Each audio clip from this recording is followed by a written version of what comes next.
आज गंगेशच्या ऑफिसमध्ये शेवटचा दिवस होता. गेल्या 2.5 वर्षांपासून आम्ही एकत्र काम करतो आहोत. माझ्या बऱ्याच वरच्या हुद्द्यावर काम करत होता तो, पण त्याने हे अंतर कधीच जाणवू दिलं नाही. मीही नुकताच राजीनामा टाकून नोटीस पिरियड सर्व करत असल्यामुळे गंगेश जाण्याने मला जास्त फरक पडणार नाही. उलट तो चांगल्या ठिकाणी जाऊन आता आणखी काहीतरी चांगलं उभं करू शकेल याचा आनंदच राहील असा माझा अंदाज होता.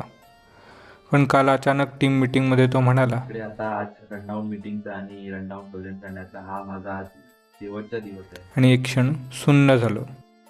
गंगेशला या ठिकाणी 7 वर्ष झाले होते. स्वतःची रेष मोठी करण्यासाठी तो कधीच दुसऱ्यांची रेष छोटी करण्याच्या भानगडीत पडला नाही. म्हणूनच त्याचं पुढं जाणं सगळ्यांना स्वतःचं पुढं जाणं वाटत होतं. त्याला 7 वर्षे पूर्ण झाल्याचा जल्लोषसुद्धा खास होता. अगदी तसाच आजचा त्याचा निरोप समारंभ. ऑफिसच्या इतर शाखांमधून लोक आले होते या निरोप समारंभाला. मोठा भावनिक कार्यक्रम झाला. आज सकाळीच गंगेश आणि मी एकत्र ऑफिसला आलो. पुढेही एकत्र राहण्यासाठी, एकमेकांच्या संपर्कात राहण्यासाठी काहीतरी काम एकत्र हाती घेण्याबद्दल बोलत होतो. नकळत मनात हे सुद्धा सुरू होतं.